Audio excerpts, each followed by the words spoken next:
जय सिया राम, राधे राधे। कैसे हो आप सब? आई होप आप सब अच्छे होंगे।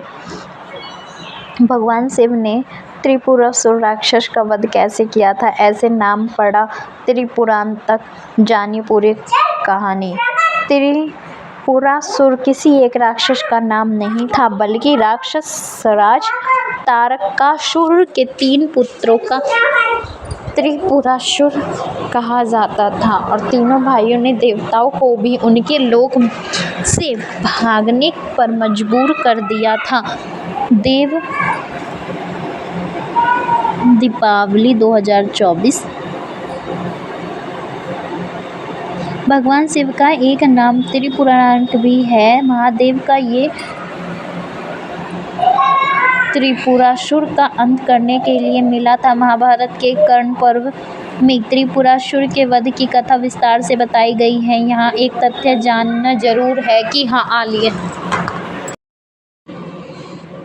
भगवान शिव का एक नाम त्रिपुरांतक भी है। महादेव को ये नाम त्रिपुरासुर का अंत करने के लिए मिला था। महाभारत के कर्ण पर्व में त्रिपुरासुर के वध की कथा विस्तार से बताई गई है। यहाँ तक तथ्य जानना जरूरी है कि त्रिपुरासुर किसी एक राक्षस का नाम नहीं था, बल्कि राक्षस राज तारकासुर के 3 पुत्रों को त्रिपुरासुर कहा जाता था। और जब शिव के पुत्र कार्तिकेय ने तारकासुर का अंत किया तो उनके तीनों पुत्र तारकाक्ष, कमलाक्ष और विदुन्माली बेहद क्रोध हुए। और तारकाक्ष, कमलाक्ष और विदुन्माली ने देवताओं से बदला लेने के लिए कठोर तप कर ब्रह्मा जी को प्रसन्न किया और एक ऐसा वरदान ले लिया जिससे उनका अंत करना लगभग असंभव हो गया। ब्रह्मा जी से वरदान में तीनों ने मांग ली कि वह उनके लिए 3 पुरानियों का निर्माण कर दे। और वे तीनों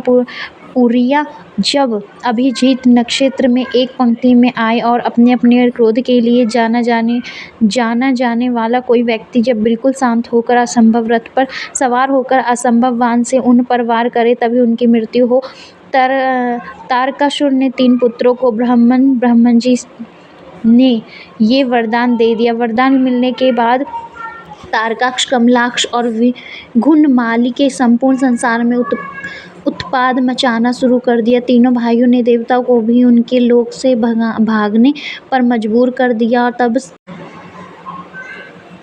जब सभी मिलकर भी त्रिपुरासुर का सामना नहीं कर सके तो उन्होंने भगवान शिव की शरण ली। देवताओं ने भगवान शिव से प्रार्थना की वह अब उन्हें इन दानवों से बचाए। देवता ने भगवान शिव को त्रिपुरासुर को मिले वरदान के बारे में भी बताया। और इसके बाद शिव ने पृथ्वी का ही अपना रथ बना लिया और सूर्य चंद्रमा रथ के पहिए बने और मेरु पर्वत धनुष और वासुकी नाग धनुष की डोर बने। इस प्रकार असंभव रथ तैयार हुआ और इस असंभव रथ पर सवार होकर भगवान शिव ने अमोघ वाण का समाधान किया। अपनी शक्तियों से भगवान शिव त्रिपुरासुर के तीनों नगरों को एक साथ ले आए। और भगवान शिव ने जिस अमोघ वाण का समाधान किया उससे विष्णु, वायु, अग्नि और यम चारों ही समाहित थे।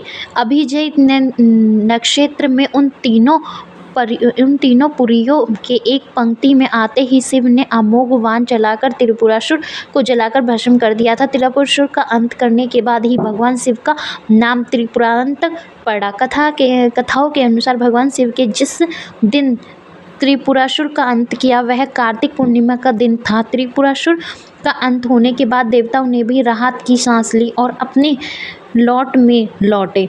मान्यता है कि इसी प्रकार कार्तिक पूर्णिमा को देव दीपावली भी कहा जाता है। जय श्री राम। वीडियो अच्छी लगे तो प्लीज़ चैनल को लाइक एंड सब्सक्राइब करना ना भूलें। Thank you for watching this video.